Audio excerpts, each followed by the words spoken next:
Então, pessoal, vamos lá. Podem ir, vão colocando com calma, buscando os links. A ideia é que todo mundo, de alguma forma, se acuse em algum momento. E a gente vai fazer um rankingzinho. Mas a gente discutindo. O grande motivo da gente fazer isso de uma forma um pouco diferente. Não, é o único. Discípulos da Júlia. Eu também vou ter que usar. Olha. Não sei. Mas minha para agora.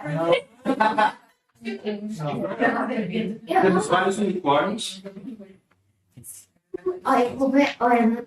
Temos 18 participantes. Já temos tudo isso. Gente, um minutinho aqui, rapidão. Conseguiram ler um pouquinho da diretriz? Se atualizaram, buscaram fontes? E aí, o que vocês acharam antes da gente começar com as perguntinhas? Mas falam de cada vez.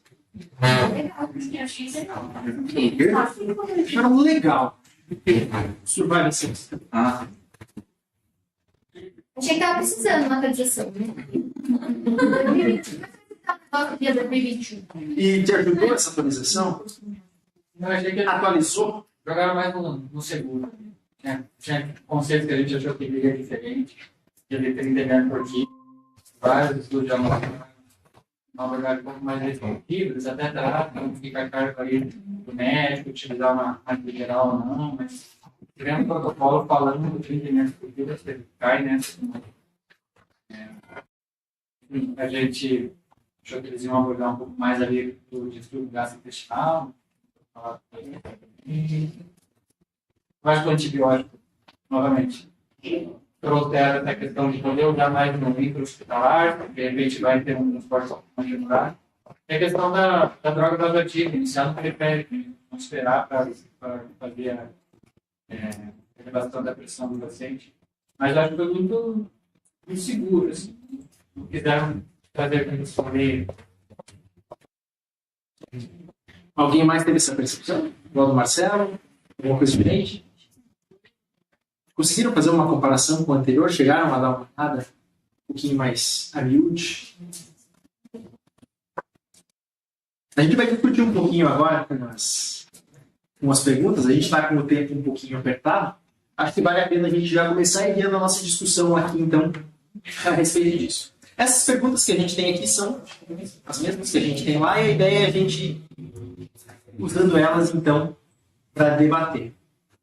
Beleza? Vai aparecer para vocês aí na tela as mesmas respostas que a gente tem aqui.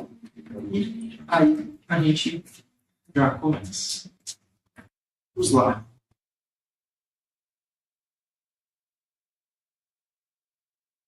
Triagem dos pacientes sépticos hospitalizados. Qual a recomendação forte do Surviving Sepsis Campaign? Estão conseguindo enxergar minhas perguntas? As respostas? Vai botando.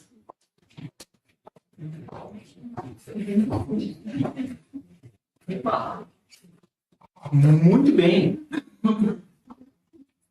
E se eu consigo achar um rankingzinho, tinha em algum lugar isso aqui. Pra gente ver. Acho que ele aparece na próxima, para você ver. Alguém quer fazer algum comentário isso? Sobre isso? News? Quem de vocês já está usando News? Porque só morreu, né, coitadinho? Ué? Essa não me contaram. Como é que é? Quem que assinou de ó? Porque só morreu. Por que o Soco morreu?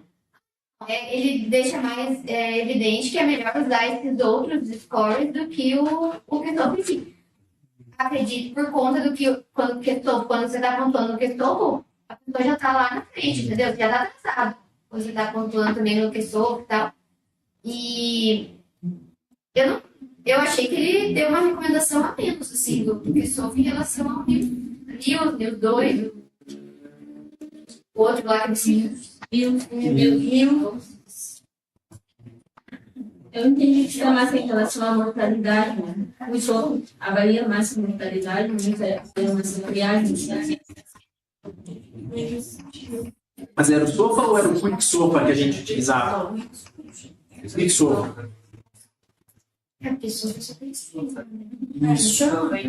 Mas. Falou certo. Hipotensão, taquicardia, tiro de paciente. Então a gente vai estar pegando o cara que já vai estar hipotenso, já vai estar rebaixado. Já vai estar atrasado, sabe?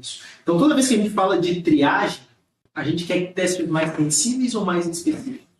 Sensíveis. A gente quer pegar esse cara antes. Então faz sentido, né? Primeiro momento, quando a gente olha, que a gente bota todo mundo mais cedo dentro do protocolo e depois ele traz uma outra estratificação que a gente vai ver mais para frente.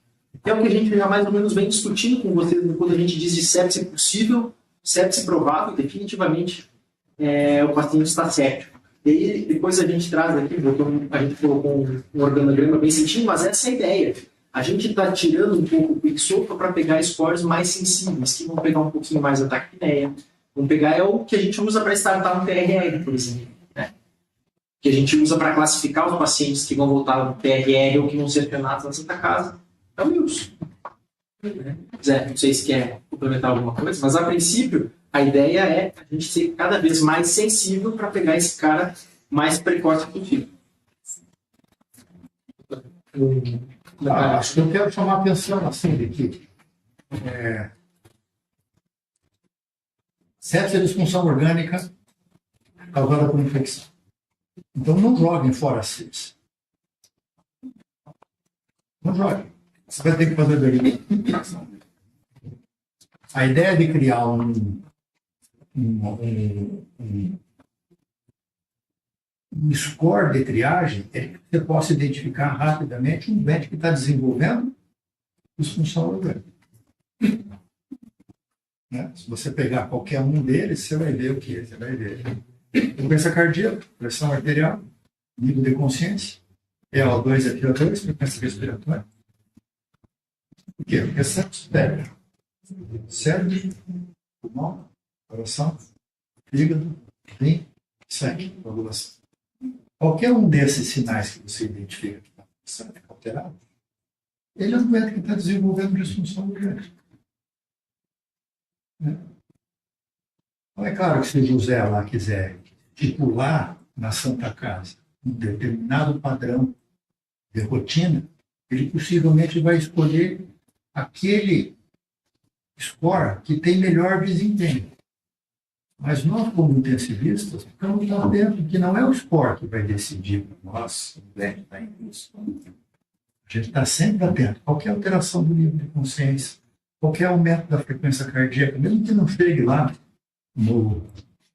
naquele que dá a pontuação para o quicksilver, qualquer aumento da frequência respiratória, qualquer queda da saturação, qualquer queda do débito urinário, qualquer queda deve chamar a atenção do doente envolvendo uma disfunção orgânica. Porque nós somos intensivistas, nós somos emergencistas, a gente está tentando identificar um doente que está em risco. E a gente não vai ficar só alarmado quando toca o alarmezinho daquela pontuação do quicksilver 2, 3,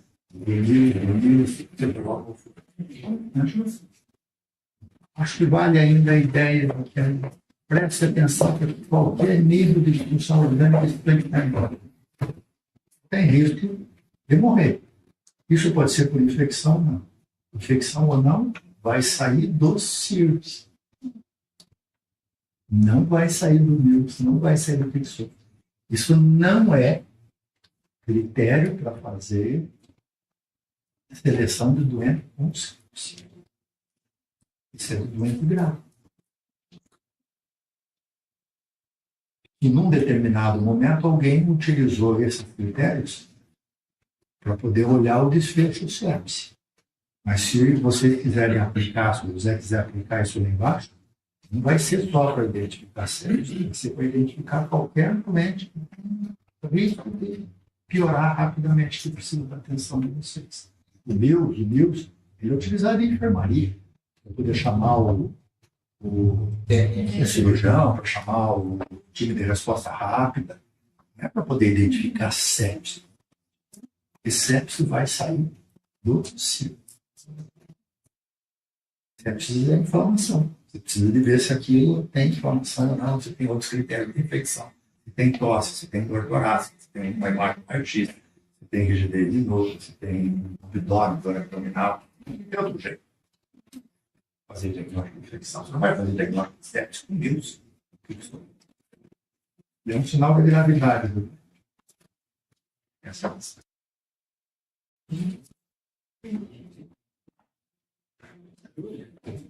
Então a Júlia já responde a próxima. Muito bem, próxima pergunta.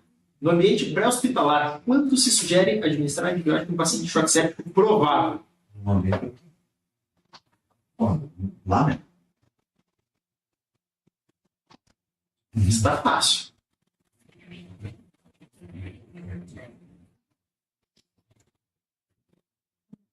Isso aqui é para coletar. Um varzinho na ambulância.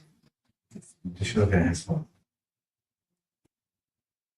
Apenas se o transporte deles previsto exceder 60 minutos. O colega do Verde vai lá fora e ele se dá uma chicotada, 10 segundinhos de álcool com gelo e clicou no Verde. Ele está em 5 pessoas, não sabe quem foi. E aí, Júlia? Comente. Então, ele fala. Vai responder a próxima dele. Eu não quero jogar. E o transporte precisa de 60 minutos. No Brasil a gente consegue fazer isso, né? Mas o que fala também na atualização é que é importante coletar futuras, mas o antibiótico é vital, precoce, seria ideal quando é acima de 60 minutos. Claro que aqui é muito melhor no hospital, a gente sai do hospital, a gente não tem que fazer ambulância em chamada pré-hospitalar, mas eles recomendam que se preceder acima de 60 minutos, o antibiótico antes é primordial.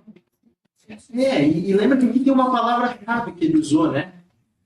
Não é da suspeita, é a sepse provável. Mas fala em choque, Então temos alguns, não é qualquer paciente que a gente suspeita de uma sepse que a gente vai estar saindo com antibiótico.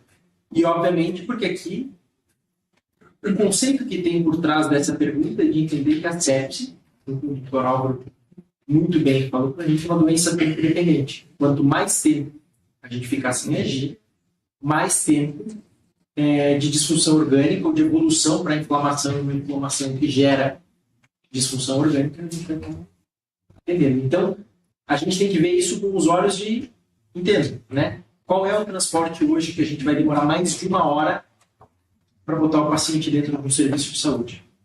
Talvez para Curitiba isso não faça sentido, região metropolitana, né?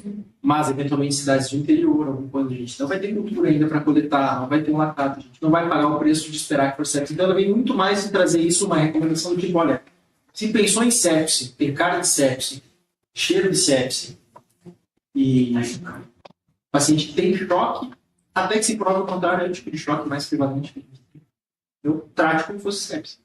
Vai ter ceftriaxona, cefepime na ambulância, isso é outro problema. Né? Mas o importante é ter sempre essa ideia de que sepse é tempo dependente. Uma coisa? Concordo com tudo. Doutor. Acho que eu quero enfatizar de que nós somos intensivistas, né? Mas sepse é uma doença microbiológica.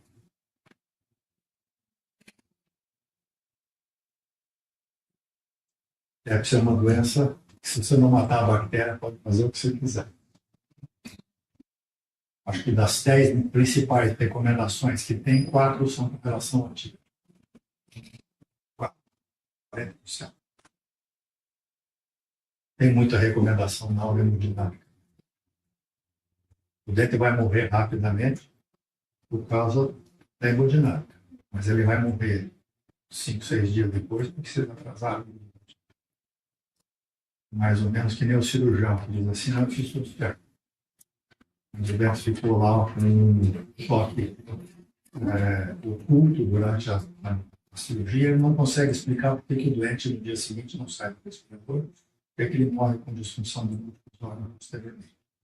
A mesma coisa acontece com o doente com choque séptico, com sepse mais grave. né? Se você não fizer o volume, se não fizer a droga vasoativa, o doente morre em 12, 24 horas. Mas se você não fizer o antibiótico, ele vai morrer em 3, 4 dias e você não vai saber o que.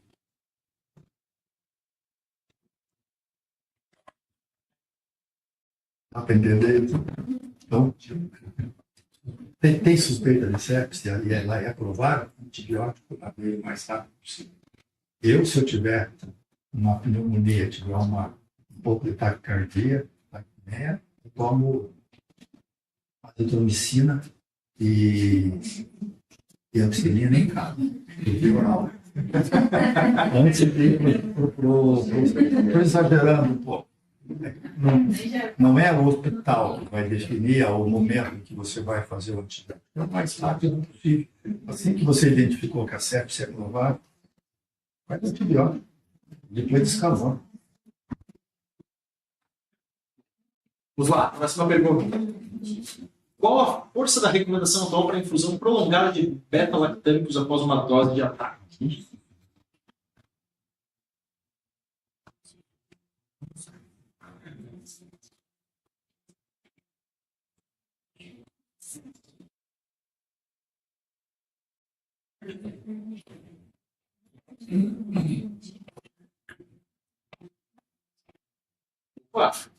Tivemos algumas coisas diferentes aqui. E aí, quem quer defender seus pontos?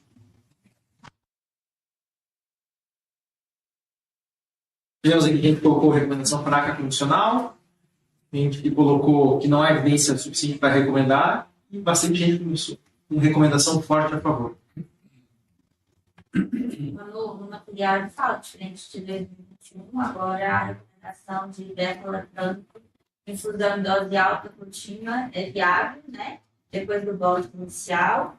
E já que você assisti um vídeo também de uma discussão entre o IFEX e ela fala, né? Tipo, que né, vale principalmente gente que usa muito banco, né? Tem que lembrar que a banco, né? De infusão contínua, de dose alta, ela é um bom exemplo para pôr na cabeça que é um bom exemplo para pensar que o beta-lactâmico pode ser infusão contínua. Na cabeça de vocês isso faz sentido? O que vocês imaginam que faz de diferente ficar fazendo bolos ou ficar fazendo infusão contínua em um ataque inicial? Nível plasmático maior. O MIC, né? A média do MIC Um tempo acima da MIC. Né? Então, quando a gente entende um pouquinho, que aqui a gente especificamente falando de beta-lactâmicos, por que a gente está discutindo beta-lactâmicos no Survival Sepsis também?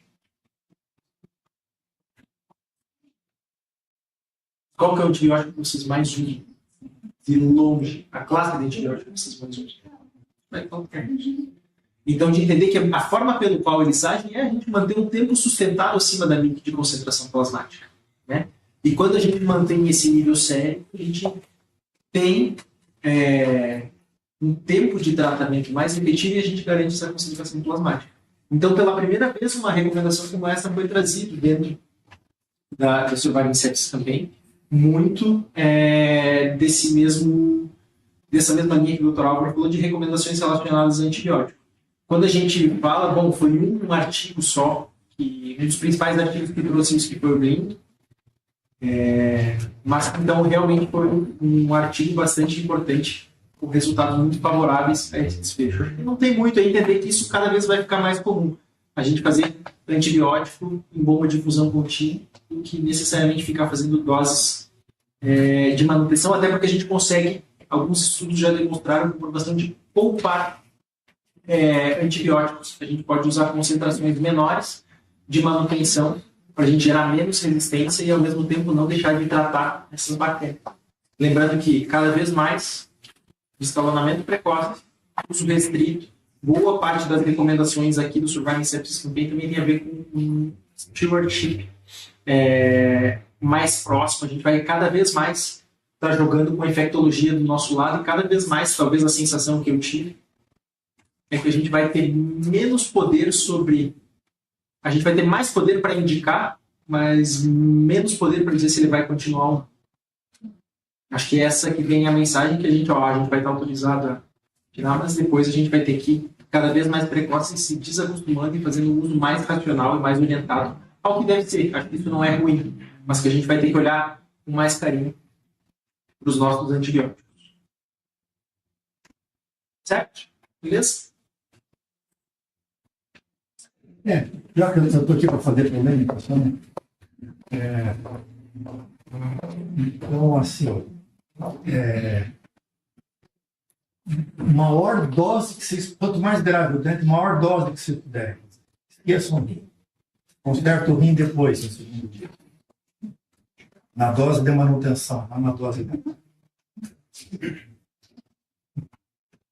Ok? E sempre mantém, pelo menos por uns 3 dias, concentrações o mais altas que vocês puderem do antibiótico. E tudo que está escrito com relação à dose de antibiótico, que vocês pegam num guiazinho desse de Stanford, está errado por dentro. O dente crítico tem uma área de distribuição muito grande do antibiótico. O antibiótico se distribui por todo o edema que vocês causaram com a administração dos 30 ml dos 30 ml por quilo de volume de cristalóide nas primeiras 3 a 6 horas. E as concentrações nos poucos doentes que a gente tem de dados dos antibióticos, comparado com doenças normais, os doentes críticos, de um modo geral, elas são 1/3 a metade da concentração que se esperava encontrar em doentes que não têm área de distribuição grande como o doente. E o mais curto possível. 5 dias, o José, o Vini, a Amanda, Laura, vão estar incomodando para poder retirar logo esse antibiótico o mais rápido possível. Mas fazer antibiótico pequenininho, na primeira marcha, em dose pequena, depois querer fazer esse troço de 110 dias, não dá certo. É chumbo grosso nas primeiras 12 horas, a maior dose que vocês puderem, no limite do rim aguentar. E mantém isso por uns 3, 4 dias, drenam tudo que puder e tira o time mais rápido possível. Estratégia SWOT. Bem, próxima pergunta. Em pacientes com choque séptico de idade acima de 65 anos, qual o alvo de PAN sugerido? Em 2026. Em 2026. Já está valendo desde janeiro.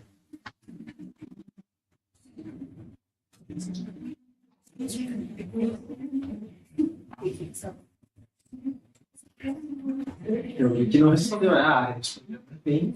60, 65. Todo mundo deixando os vozinhos hipotensos.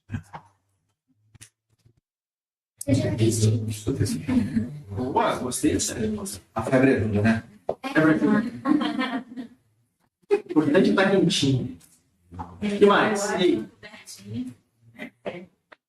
A gente discutiu um artigo sobre isso lá na Santa Casa no passado. Na passada esse ano, não? Dozinhos japoneses. Cadê a barra? Olha aí. E aí, qual que é esse artigo, lembra? Progress. Discussão. Isso aí. Então, qual que é a grande diferença? Por que a gente diminuiu esse alvo de BR?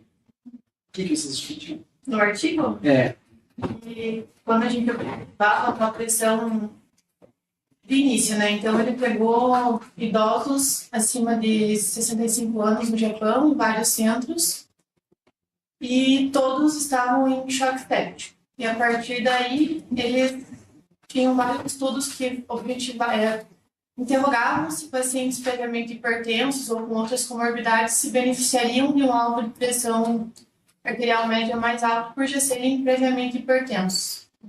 E aí, nesse estudo, ficou aquilo, funciona, não funciona, mas temos os efeitos adversos dos vasopressores, então ele propôs o uso precoce da vasopressina anteriormente à nora, pelos efeitos adversos dela.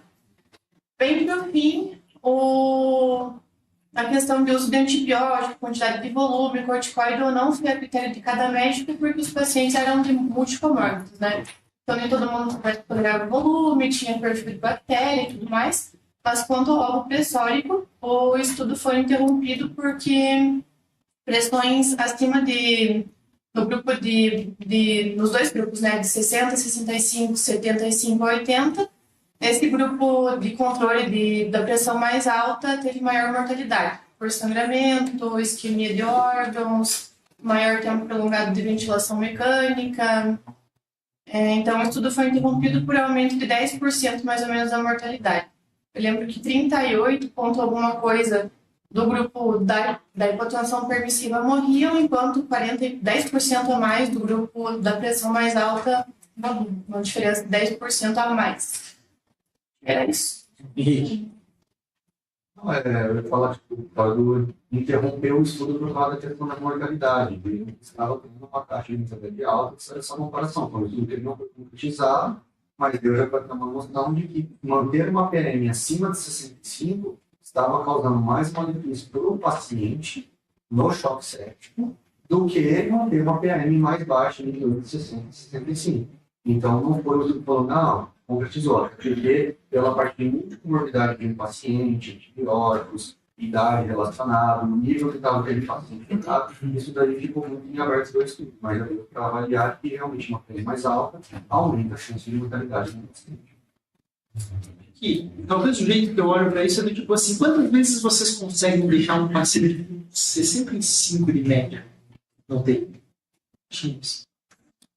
Se está um pouquinho mais 62, 63 já tem um dedinho que costa para lá e aumentar. 63 é meiozinho da ponta. Vê todo dia, vai lá, que ela dá aquela coisa, vou deixar 70, né? Tem uma margenzinha de segurança. Eu acho que esse estudo vem para mostrar para a gente que não precisa o 70.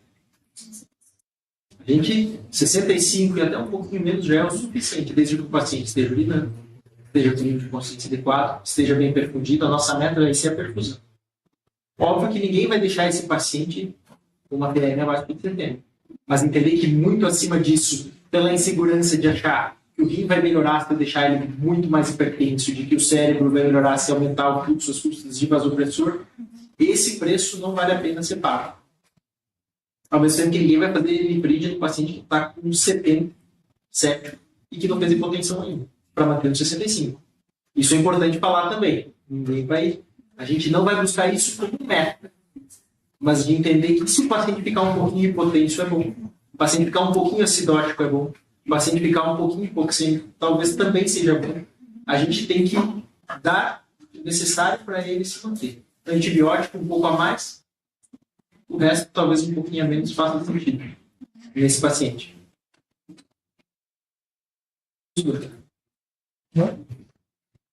Não, acho que chega no determinado. Tem que lembrar de que esses doentes todos estavam ressuscitados do ponto de vista de perfusão. Então, é claro que se ele tiver com a perfusão adequada, à medida que você vai aumentando droga vasoativa para poder aumentar a PAM, você tem mais chance de ganhar efeito colateral da droga vasoativa do que benefício. Então, é a menor pressão, com a menor dose de droga vasoativa, desde que ele seja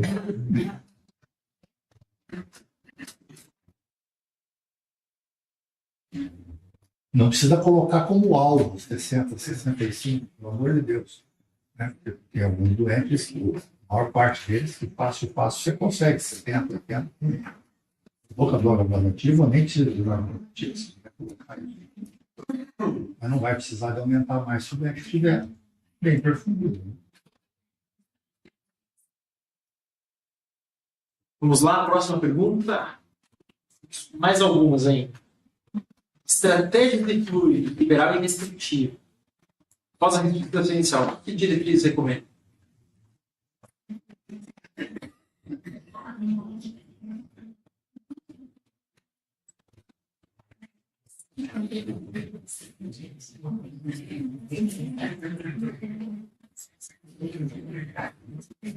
Eu queria saber, ele coloca umas frasezinhas, conforme você aperta, ele coloca umas frasezinhas, ele fala, a competitividade está no ar.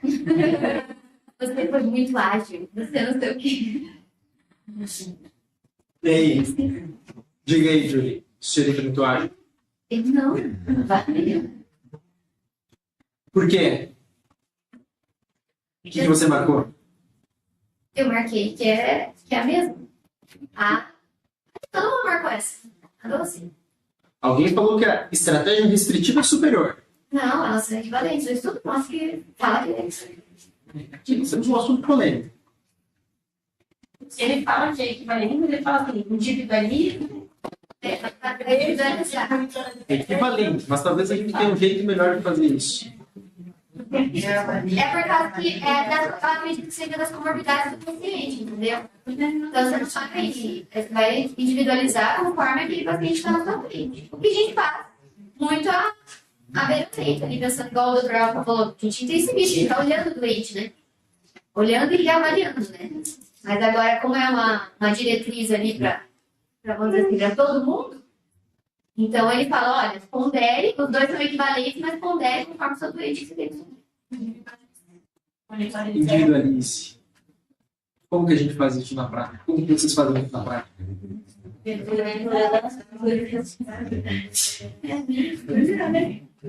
tolerância, fluido responsividade. Ver se esse paciente é um respondedor. E lembrem sempre de olhar e depois quais foram os 2 estudos que geraram isso. A gente tem vários estudos, né, que mostraram isso, mas basicamente esta recomendação em si saiu do Clovers, que é um dos primeiros que fez essa comparação. Eu não vou lembrar o ano agora, o ano que foi o Clovers. E o Classic, que é o segundo grande artigo que veio, então, para trazer um pouco dessa comparação. Mas foi em 2022. Faz pouco tempo, né? Então, que trazem essas recomendações para a gente. Do ponto de vista teórico, são equivalentes.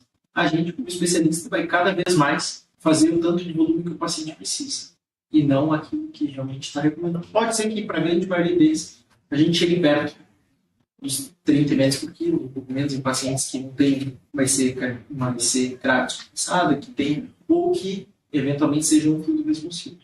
Mas, da mesma forma que o antibiótico, a gente sempre tem que lembrar, todo paciente, mesmo que tenha IC, mesmo que tenha um coração gigante, mesmo que tenha edema, a hora de fazer volume no choque, não percam o tempo de ressuscitar esse paciente. Quanto mais tempo a gente deixar de ressuscitar um paciente que for fluido responsivo, isso não significa que a gente não vai começar a hora. A gente não vai começar o vasopressor precoce. Mas a hora do choque é a hora de fazer volume. Depois a gente tira esse volume. Mas a gente precisa garantir a perfusão orgânica. E se ele for fluido responsivo e a gente deixar de fazer esse volume, ele vai evoluir isquemia, lesão, disfunção, e isso vai perpetuar a inflamação, perpetuar a agressão, e a gente perde esse paciente depois. Então, sempre lembrar, a hora de avaliar isso é a hora que o paciente está precisando disso. Não adianta eu olhar, ver se esse paciente vai precisar começar na hora, abrir o protocolo e ver no outro dia de manhã, peguei o eco, ver se pode caber um pouquinho de suor na hora. Então, é esse tempo que vai fazer a diferença para a gente estar ressuscitando esse paciente. Do ponto de vista de diretriz, as estratégias em si são equivalentes. Mas acredito que hoje, na nossa próxima aula, isso também vai dar uma boa de uma discussão, até para a gente entender, porque vejam que o Surviving Sepsis também é um consenso. Então, a gente tem alguns estudos, a gente tem graus de evidência e de recomendações. Do ponto de vista prático, é o que a gente tem disponível hoje. Acho que a gente pode esperar uma discussão bastante boa com o Luciano nesses 2 temas, dessas 2 perguntas. O da pergunta anterior, o que está por trás, é de que começa a nascer uma ideia de que você fazer vasopressor, fazer catecolamina do doente não precisa, ela pode ser tóxica. Né?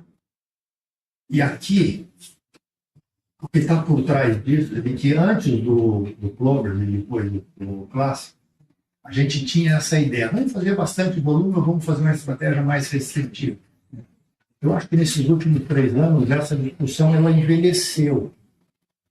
Né? Você não tem que ter uma atitude liberal, uma atitude restritiva. Você tem mesmo que olhar para o doente e fazer aquilo que o doente precisa. Se ele ainda está precisando de mais perfusão, você olha primeiro para o volume, depois o grau evadativo, faz inotrópico, essa é a sequência básica. Né? Mas, muito provavelmente, nós vamos estar identificando nos próximos anos 2 fenótipos diferentes do doente com sepsis.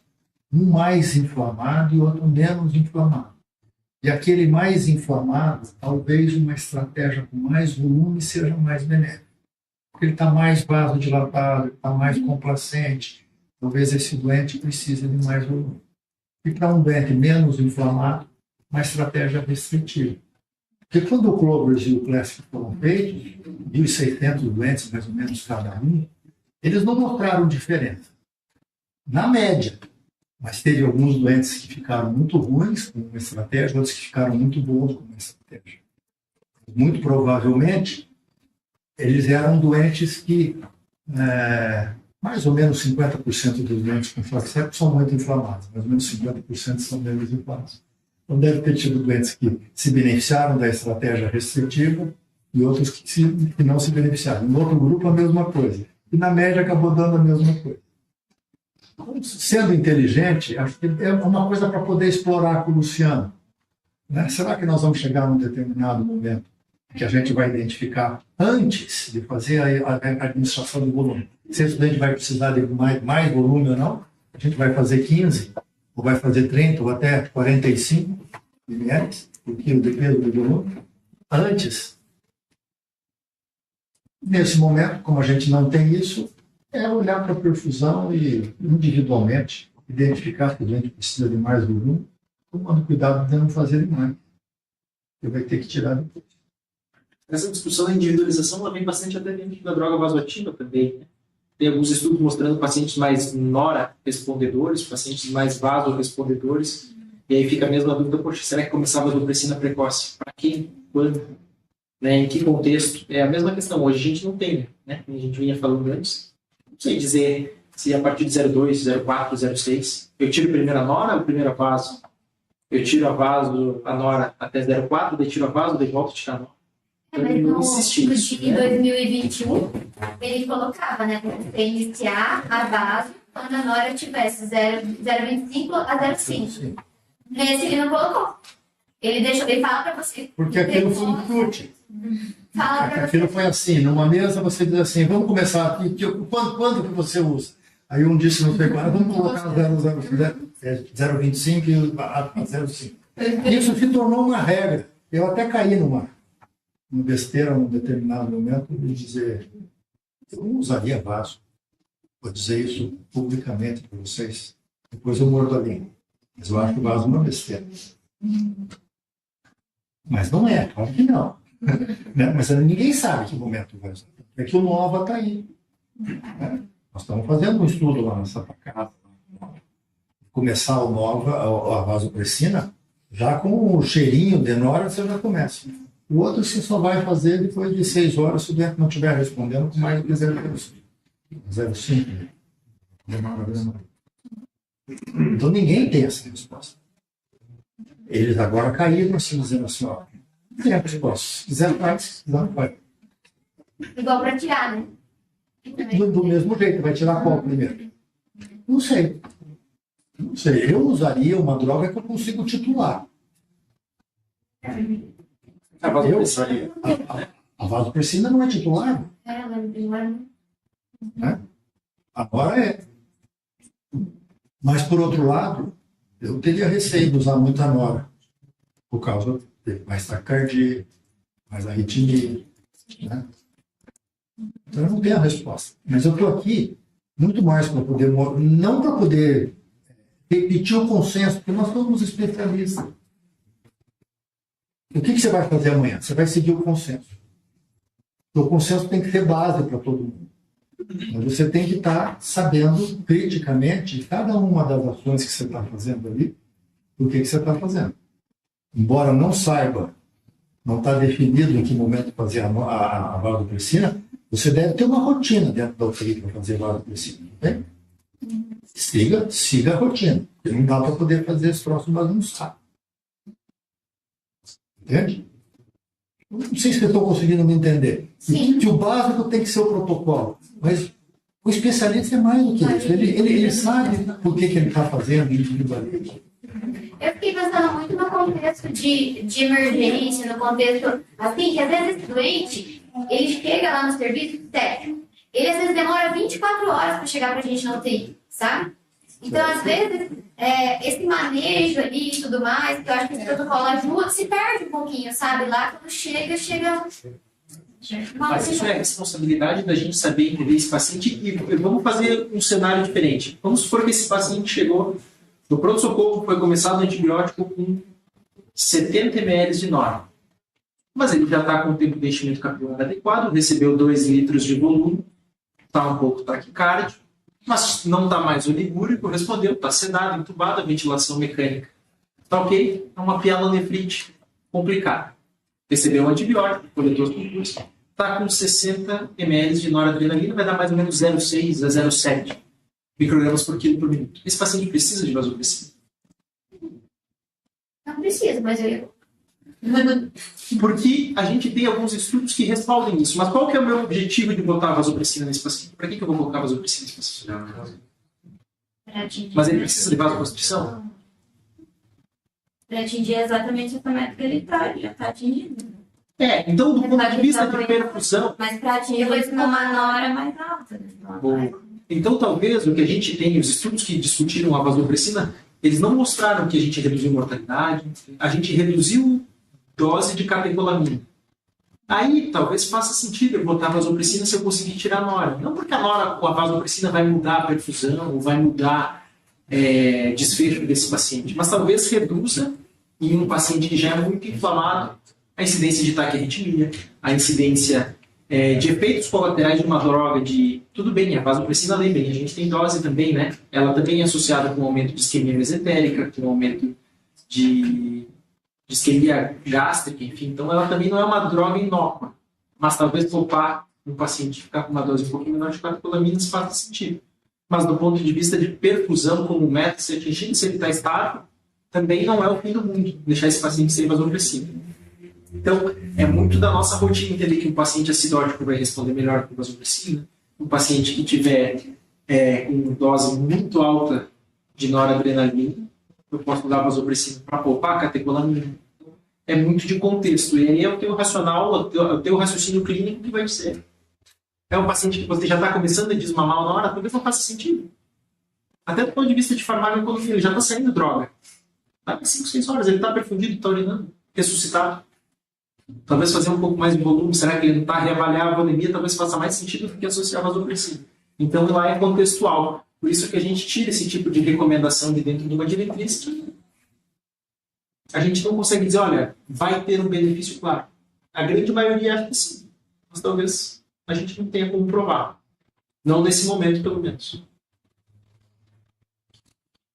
Me deu uma sensação que o guideline deu uma mudada na abordagem, assim, de deixar uma coisa muito categórica. Parece que deixou uma coisa mais maleável, Gostei. no sentido de puxar para o intensivista. Ó, no geralzão, são 30 ml por quilo, mas o que vai fazer diferença mesmo é o intensivista. Então, independente do pré-hospitalar, no PS, ou um outro plantonista, ou o intensivista tem a obrigação de saber individualizar. De fazer melhor do que um outro que vai saber o consenso. O básico, ele tem que saber para estar dando plantão dentro da UTI, mas esse ajuste fino e essas considerações, contextualizações do paciente, puxa a responsabilidade mais para o intensivista, sabe? Acho que ficou mais adequado. As recomendações do que é mais categórico, do que é sugestão, pareceu que o que eles aprimoraram foi mais nesse sentido. Menos prescritivo e mais orientativo, né? Isso.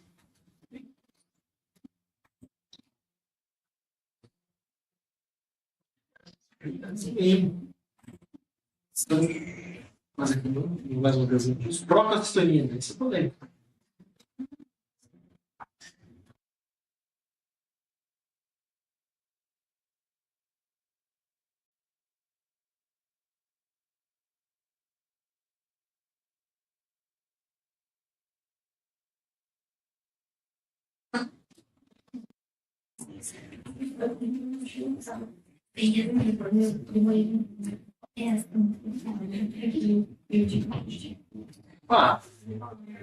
Alguém vai tirar o antibiótico com a procalcitonina?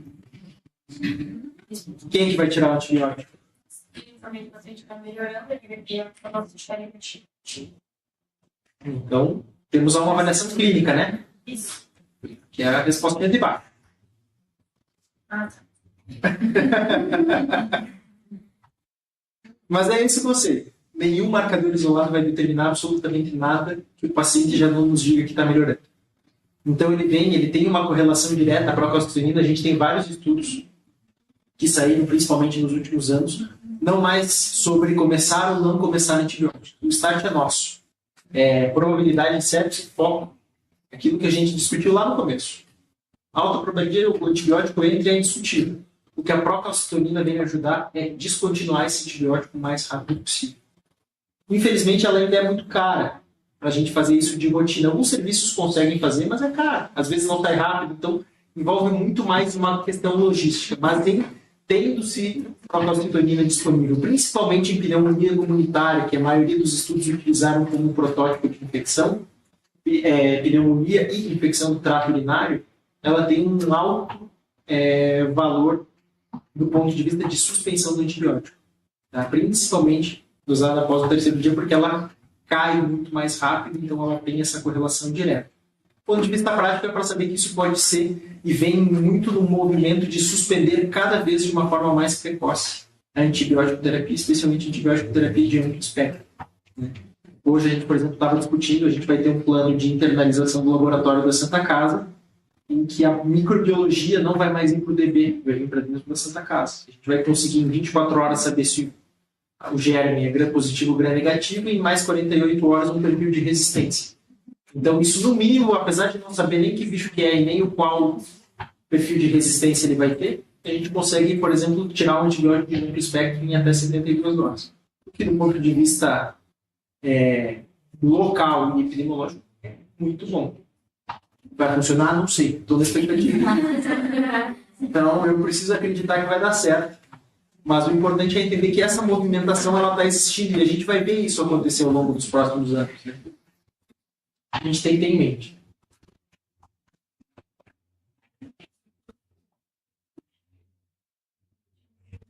Sim, é isso aí mesmo.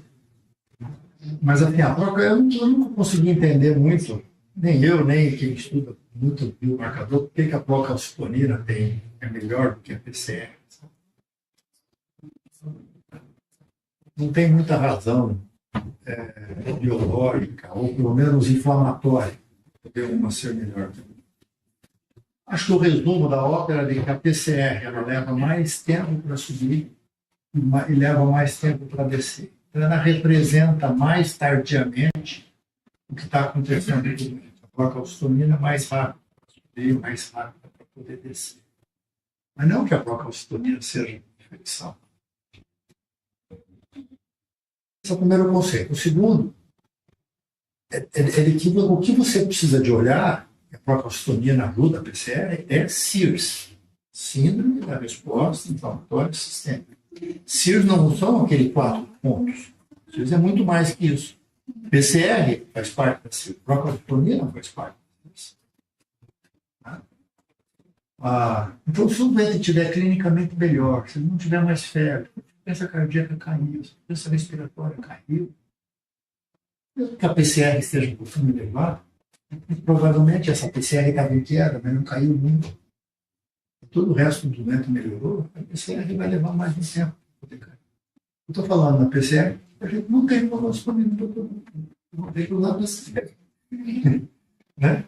Então é só entender que todas elas fazem parte de uma síndrome da resposta sistêmica. E a síndrome da resposta inflamatória tem que estar melhor.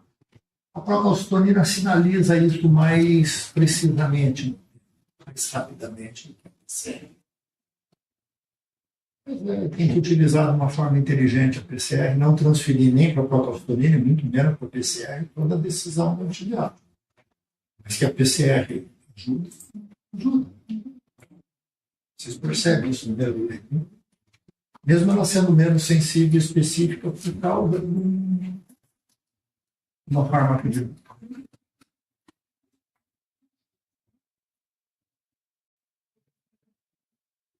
A sudmetilena,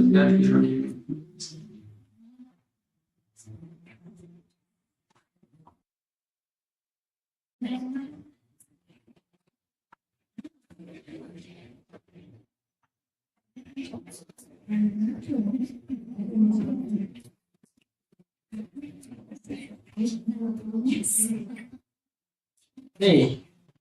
Recomendação forte contra o uso?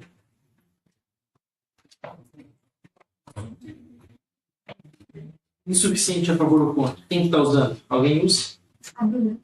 Bruna. O que a Bruna disse para vocês sobre a ajuda metilena no short set? Tem alguém novo no set? Toda vez. Lá que casa tá maior agora. Você trabalha muito rápido. O trabalho de vocês está sendo um pepino para mim. Vocês estão cuidando muito bem dos pacientes. Estão ressuscitando mais rápido do que sai o resultado lá. Deixa eu me meter nessa história. Porque eu acho muito legal isso. Né? Usar como resgate quando o doente está morrendo é muito difícil que alguma coisa vai funcionar. Okay? Mas existe uma base fisiológica, uma base de coerência e de correspondência muito grande. E que, desde o começo do choque séptico, você tem uma indução da produção excessiva da osteomielite, e isso está relacionado com a gravidade. Então, a gente não conseguiu calibrar ainda o momento de iniciar o azul de metileno no trabalho da Bruna. Eles têm morrido. Ainda a hipótese, por causa de um estudo de um colombiano, o nome dele agora, de uns 2 anos atrás, que houve uma tendência a melhorar a mortalidade, é a gente usar precocemente. Eu ainda acredito que talvez se a gente melhorar o protocolo da Bruna, utilizar mais precoce ainda do que a gente tem, a gente pode salvar um pouco dos doentes por causa do mecanismo fisiopatológico. Tem que avaliar se tem utilidade clínica. Utilizar como fase de resgate, vocês vão ver alguns doentes que melhoram, outros doentes que pioram. E com aqueles que melhoram, vocês vão achar que é por causa do metileno, e os que pioraram, vocês vão dizer que já qualquer coisa. Né? Como você mesmo, né? Foi um entusiasta durante um tempo, né? Querendo usar azul de metileno e muitos doentes. Mas daí, quando você começa a usar mais, muitos doentes começam a morrer, e aí você deixa... Estragou minha amostra, eu preferi ficar com os resultados preliminares. Eu acho também que muitos, eu volto a falar lá, que muitos desses doentes chegam tardiamente para nós ali. Fica 2 dias no UPA, ruim, vai para outro lugar, chega no DT. Ficou aqui na minha conta que eu precisava comentar isso com você, quando você comentou isso, você pode. Porque a gente não pode mudar isso com facilidade. Né? Mas não utilizem esse argumento para não tomar todas as condutas quando o doente chegar para você. Porque a mortalidade ela é 20% quando você pega o doente muito precoce. E ela é 70% quando você pega o doente muito tardio. Mas ela não é dicotômica. Ela é progressiva. Então, quando o doente cair no teu radar, chama as pessoas. Esse doente é meu. Vamos lá. Vamos ressuscitar rapidamente. Vamos fazer o que a gente faz. Porque você vai estar, na hora que você entra nessa história, nessa jornada do choque séptico, vai ser fundamental a tua intervenção. Até que a gente possa fazer com que o doente chegue mais cedo. Mas enquanto não, a gente tem que fazer o que a gente pode. No estudo da Bruna, que a gente, eu não sei se ela faz lá na UDT também, né? Que às vezes o paciente fica bastante lá. Se ela conseguir pegar esse paciente lá, Ela tem todos os ela tem todos os lugares. Júlia, não, trabalho na parede já. Mas o estudo da Bruna, ele é um protocolo aprovado pelo Comitê de Ética e Pesquisa. Eu sei. Eu não posso fazer diferente do que a gente estabeleceu como critério de inclusão. Né? Precisa ser desse jeito, a não ser que eu faça uma emenda do protocolo e eu passo a utilizar de uma forma diferente. Porque os estudos estão dentro de um trabalho que vai ser publicado. Eu não posso mudar isso. Não é uma coisa de base clínica. Entendi. Entendeu? Sim. Nós vamos dar uma aceleradinha agora para poder fazer rapidinho as últimas duas perguntas. Transição de cuidados pós-UTI. Vocês que estão mandando os pacientinhos aí para o ambulatório de PICS.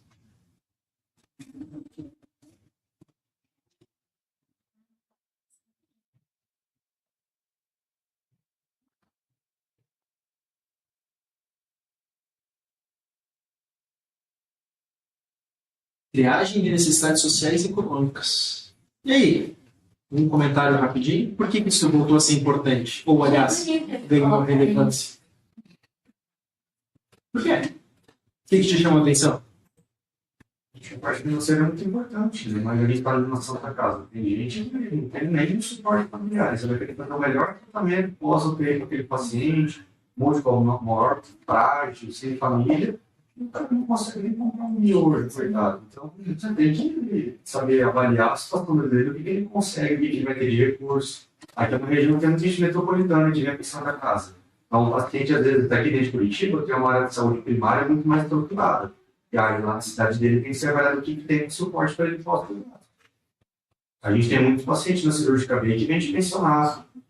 Então, isso tem que ser avaliado. E 2 foram de alta para a gente, só que ele tem 0 recurso. Lembrar que a sepsis é uma doença que, além de muito mortal, muito mórbida. E ela tem um preço social. Quanto mais a gente atrasa o antibiótico, se o paciente sobrevive, ele sobrevive pior. Então, lembrar que isso vai ter que entrar. A gente não vai fazer essa distinção. A gente vai tratar todo mundo da mesma forma. Mas lembrar que isso, em algum momento, ele vai entrar para a gente entender questões de limitação de suporte desse paciente. Muitas vezes ajuda a gente a ser mais agressivo com algumas condutas, menos agressivo com outras. Talvez segurar uma diálise a mais. Será que esse paciente não tem condição da gente recuperar esse rim? Faça mais sentido. Então isso é muito mais para a gente pensar e colocar em conta. Porque, lembre que esse paciente tem uma vida fora do monitor e do laboratório. A última pergunta é de PICS? Não? Eu não lembro de cabeça agora. Deixa eu voltar aqui um pouquinho. A última é aquela de discussão. Do Huddle, né? Então a Cecília tem que comentar essa da transição. Deixa eu voltar aqui. Não, Bota rapidinho. Não, vamos responder essa depois do. Dá o tempo. Alguém ficou para trás aí. A oportunidade de vir no pódio. Ixi, tempo que eu tava perdido. Vamos lá. Vamos para o comentário da Pix. A Cecília, a Jane, um trabalho enorme dessa transição. Porque a pergunta não é de PICS, hein, gente? A pergunta é: ele sai da unidade de terapia intensiva e ele vai para onde? Ele precisa fazer a transição de cuidado. Quem é que vai cuidar depois? Né? Mas a gente vai aproveitar para falar disso.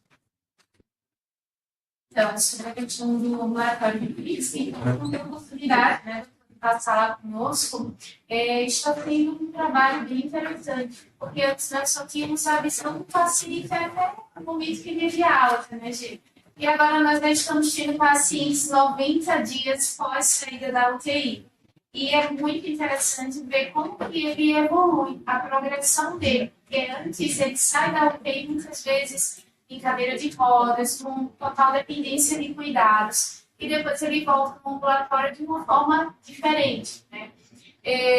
O ambulatório de PICS, nós avaliamos não a doença que trouxe o paciente para a UTI, mas nós avaliamos desde aquele momento que ele chega na UTI, como que era a qualidade de vida prévia dele. Então, nós aplicamos várias escalas. E nessas escalas nós avaliamos ansiedade, depressão, qualidade de vida, qualidade do sono, a parte da espiritualidade. Nós estamos trabalhando também na possibilidade de reserva cognitiva futuramente.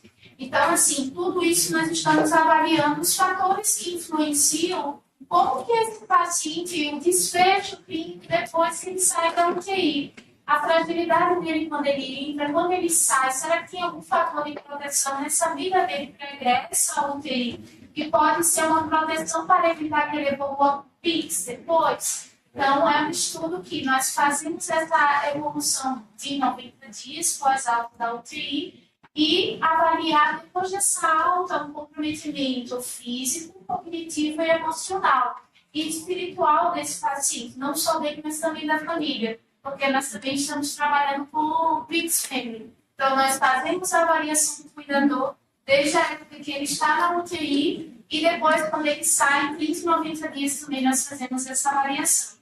Então, esses pacientes, nós não temos ainda os dados assim, preliminares dos 90 dias, mas nós estamos percebendo como que eles ficam felizes, inclusive, de estarem sendo cuidados por nós. Porque antes eles só nos viam lá dentro da UTI. Agora eles estão nos vendo fora e eles são muito gratos por isso. Então, você tem a oportunidade de passar conosco lá também.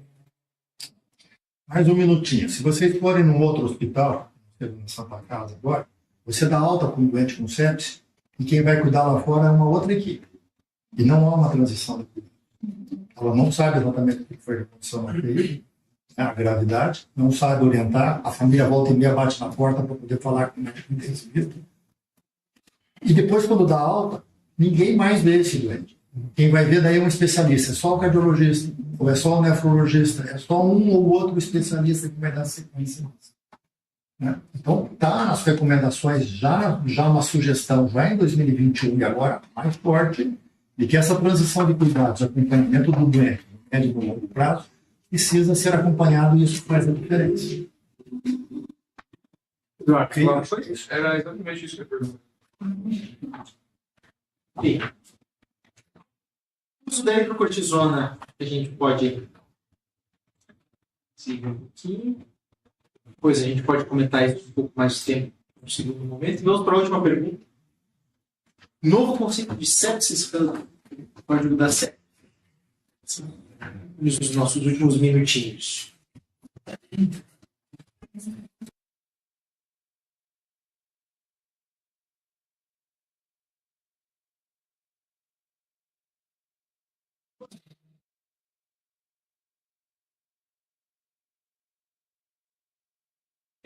Discussão rápida, multidisciplinar a ver lei com a triagem positiva. E aí?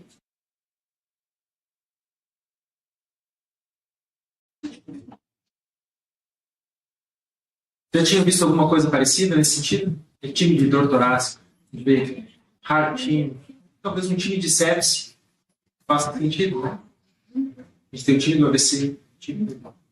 Então é algo que a gente tem que botar e traz, né? O grande intuito da gente trazer esse código da sepsis é trazer relevância para aquilo que a gente faz. Não é a gente que vai estar... Aqui a gente está falando de serviços de saúde, não de dentro da UTI, né? A gente vai ver aquele paciente no quarto, que vai estar sendo visto pelo TRR, vai dizer, ó, alguém vai disparar, vai ver um MIUS alterado, MIUS não alterado. Será que é sepsis? Não é sepsis? Aí sim, triagem positiva, a gente define qual o melhor lugar para esse paciente ser atendido, mas entender a sepsis como uma doença tempo-dependente e que ela é uma doença multidisciplinar. A tia da limpeza da UTI tem que ver, esse cara tá esquisito. Tem que chamar alguém quando isso acontecer. Então, a gente tem que começar, e muitos dos esforços do Survival Sepsis também, um dos braços, né, até do próprio ILAS também, é conscientizar a comunidade a respeito da sepsis. Porque a gente conseguiu conscientizar a comunidade sobre os sinais do AVC, os sinais do infarto, mas a gente não consegue dizer para uma pessoa que está com febre, taquicárdica, dispneica em casa, de que ele precisa procurar rápido. Não, só tomar um chazinho de cidreira, um pouco de mel, e vai melhorar em casa, fazendo um gargarejo. Então é de entender que a consciência sobre a sepsis ela precisa existir, e ela tem que sair das fronteiras. E dentro do hospital, muitas vezes, vocês veem isso, passa batido. Ah, o paciente veio por uma hipotensão. Não, ele está séptico. Ele tem que dar nome para as coisas. Ah, precisa entrar um pouquinho de oxigênio. Ele está séptico. Então, o time de sepsis, o sepsis vem daí. Faz todo sentido, assim, mas só, eu queria ainda complementar uma coisa. Se tem interno um doente com AVC na UTI, provavelmente tem um neurologista que vem ver o doente. Quando você dá alta, o neurologista vai estar vendo o doente. Quando ele tiver alta do hospital, ele vai acompanhar o doente. Ele tem uma linha de cuidado. Se interna um doente com um infarto agudo do miocárdio, vem um cardiologista atender. junto com você lá na UTI. Ele acompanha.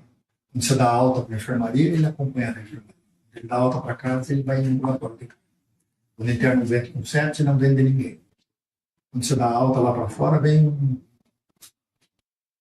os clientes. Né? E quando você dá alta, o doente ele vai para um especialista, às vezes é um especialista que vai atender um órgão só, mas não cuida dessa. É uma doença meio que esquecida. Ela precisa de uma linha de cuidado. Certo? Precisa de uma linha de cuidado.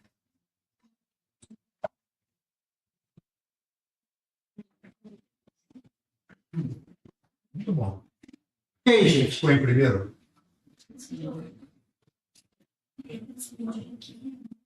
Aula. Tudo bem.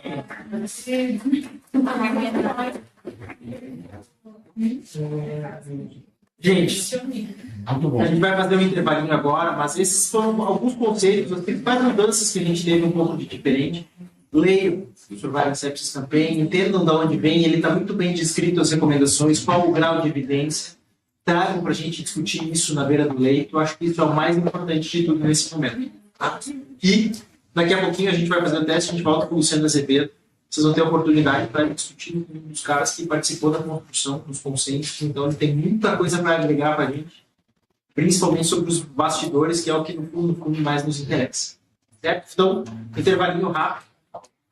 Daqui a pouquinho a gente continua.